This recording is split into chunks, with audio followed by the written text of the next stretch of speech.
Okay, so yes, like Lauren said, I would take notes. This will be up. I tried to put all the information that I'm giving you, the things that you need to be writing down on the slides, and then I'm actually going to show you an Excel sheet so you can see how I work that. So first, I'm going to show you what you should be writing down as a business expense. First and foremost, your monthly order of Shakeology, because you are required to be a product of the product. It's a requirement as 90-point volume to have every month. So it's a requirement to stay in the business. So that's the business write-off. The business center fee. This is your, coach fee, $15.95 a month. Your club membership, the $45 every 3 months. So those three are something that everybody should be doing right here, and everybody should be writing off. Yes, you could take a picture of each slide. Hootsuite. If you're using Hootsuite to do your challenge group posts, then you write that off. Personal business development books and seminars. The personal and business development, you can't just write off like every book that you see in the library. They're like, oh, this looks good. But if it's true business development, like learning, the network marketing, business, things like that, if you go to seminars, business seminars, then that you can write those off. Beachbody events, Summit, Super Saturday. And this includes the next one, travel. So when you go to these Beachbody events, you should be taking note on your gas. You can also do mileage if you have a good accountant that can help you with the mileage. Airfare. You want me to turn that off, Lauren?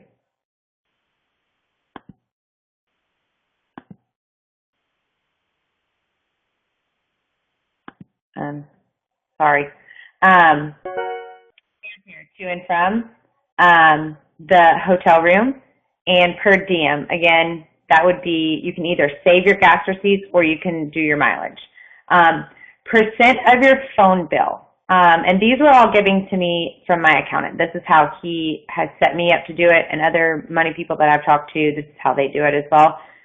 You can't say, oh, I'm going to write off my whole phone, because you don't use your phone for everything. Unless it's a business phone, unless you have one phone just for your business, just for Beachbody, or just for your fitness business, then you can't write the whole thing off. My line on our personal line is I'm the add-on. So my line is only the $15, $20, whatever dollars extra a month. So the best way to do it is write off the number one line. Write off the first line, the main line, because that's the one that's most expensive. That's the one that's $100 a month. Personally, I do about 70-75% of the phone bill, because I literally work from my phone all day. My texting, my Facebook messaging, everything that I'm doing on my phone is pretty much Beachbody related, unless I call my mom, or business related. Percentage of your Wi-Fi. So look around. Who's using a computer? Are you using it mostly for school or business, personal use, gaming, iPad, watching movies, things like that? Percentage of your Wi-Fi. So if you're the one at home doing your business on your computer, then you could write off more percentage. So you just have to think about reasonably on those percentages of your phone bill and your Wi-Fi what you could write off. Home office square footage. So this is my office right here. So I have this room. I took the square feet of this room, and I'm just going to throw out random numbers to make it easier. So say this is 100, and say my whole house is 1,000 square feet. What percentage of my home office is my house? Test question. Anybody? No answers? Okay, so 100 goes into 1,000 10 times. So 10% of my rent, mortgage, anything like that can be written off. Does that make sense? Yeah.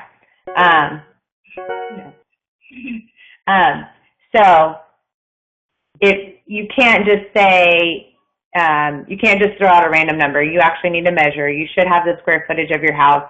You should know the square footage of your house. So just measure out the square footage of your office.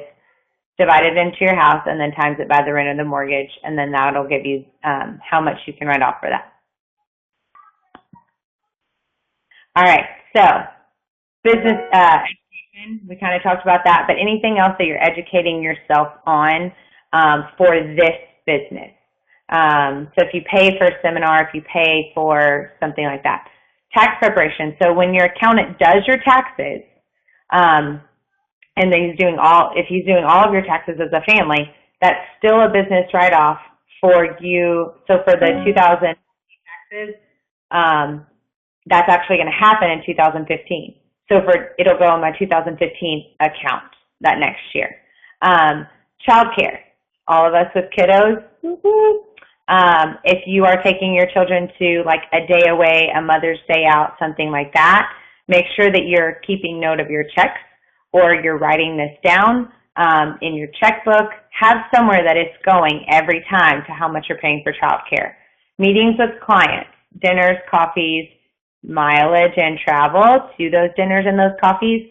So if you go to Starbucks and you pay $4 for a latte and you talk about your business and that's what you're doing as a business meeting, you can write that off. Now, if you are going to dinner and it's a friend, but then you offer the Beachbody thing, you can't write off the entire dinner.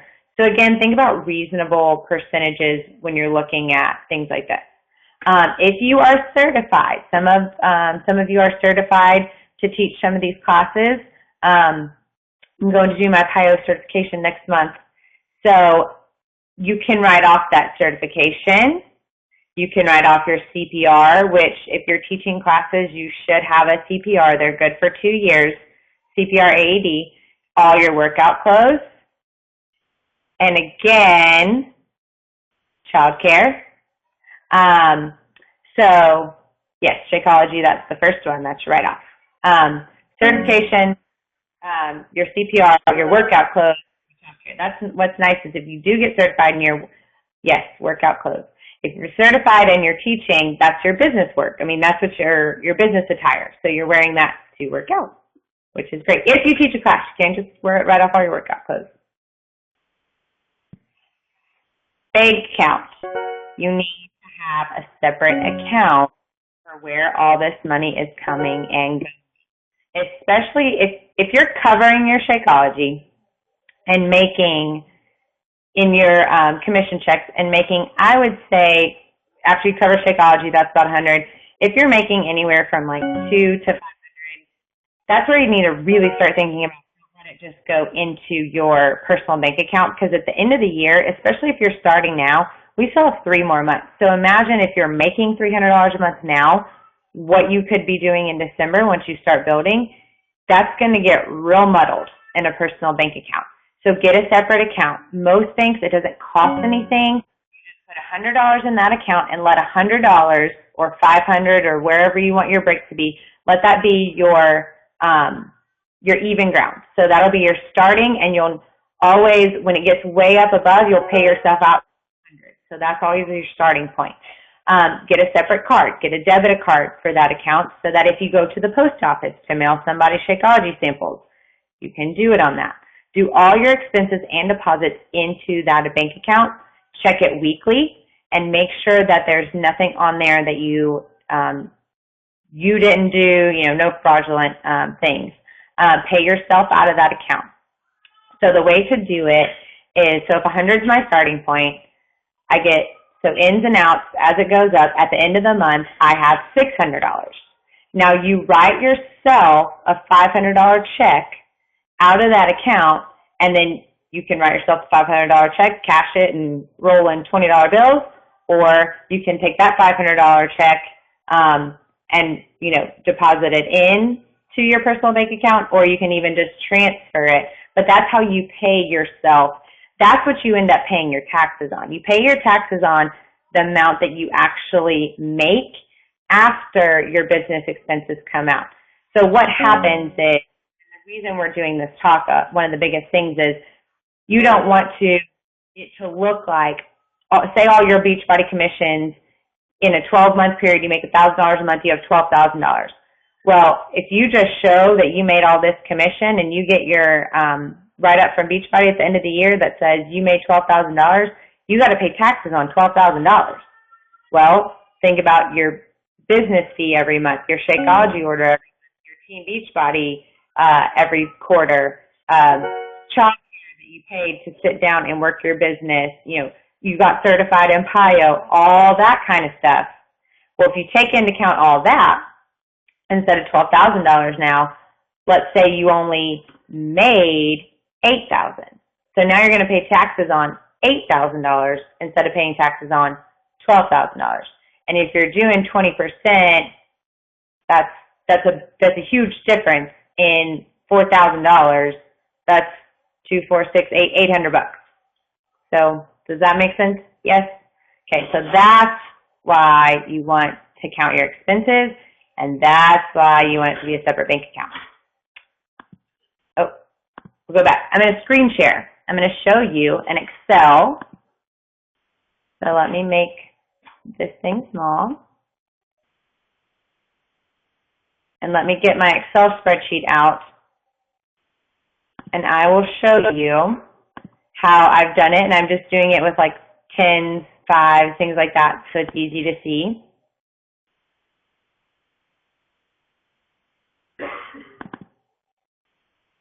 All right, so I'm going to screen share you. Where are you going? Okay.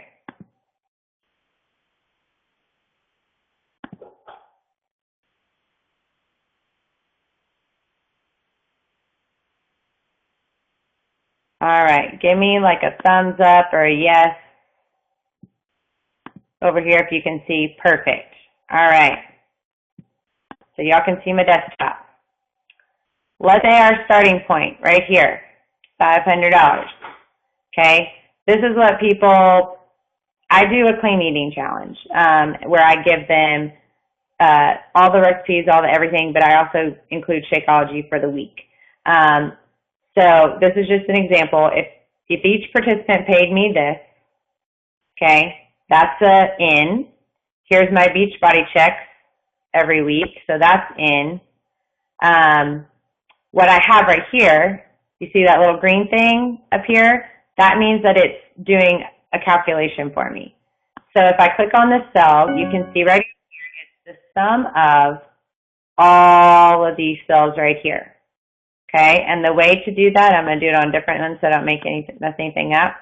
You just you put up here equals sum, parentheses, click what box you want it to be. They can be anywhere, this box, this box, this box, and that box. Close parentheses, enter. 0, because there's zeros in them. So that's how you do the sum so that it does calculation. So if someone else paid into this, and I added $50 there, it would go automatically and it would change all my calculations for me. Okay? Here's my Beachbody checks. I did the same thing here. I did the sum of all of these. My outs.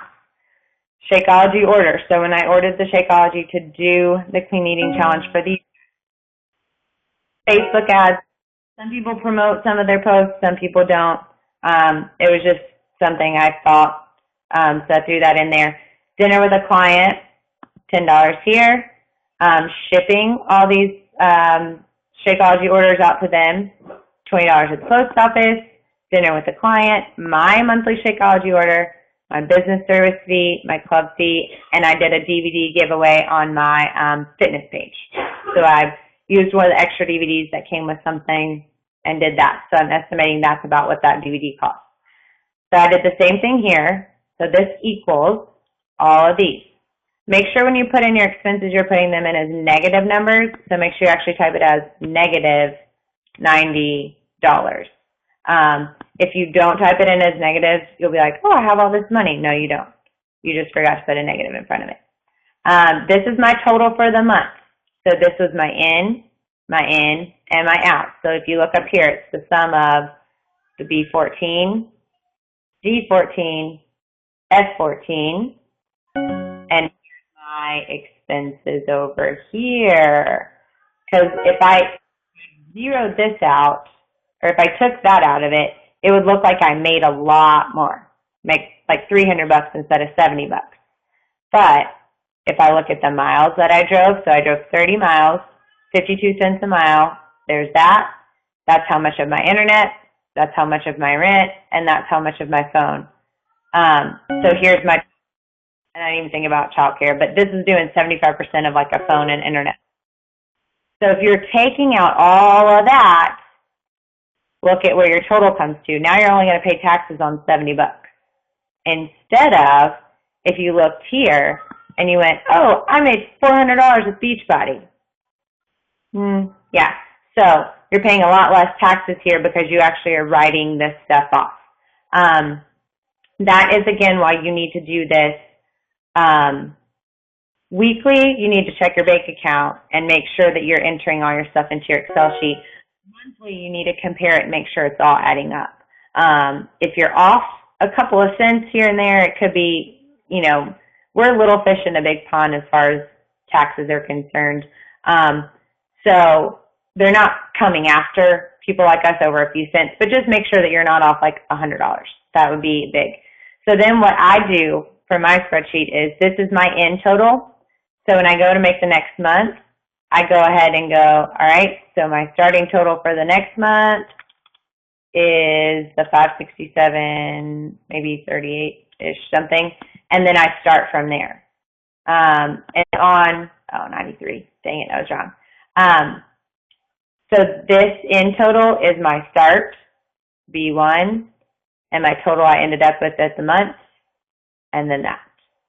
Does that make sense to everybody? All right, I'm going to screen share. I'm going to stop my screen sharing. I'm going to come back here, and I'm going to say thank you guys. If y'all have any questions, I'll stick around for a couple minutes. If you want to type in any questions, I don't have any fun giveaways like Lauren usually has. I have some tape in my desk. So I'll stop the recording, and then if you have any questions, I will answer them for you guys.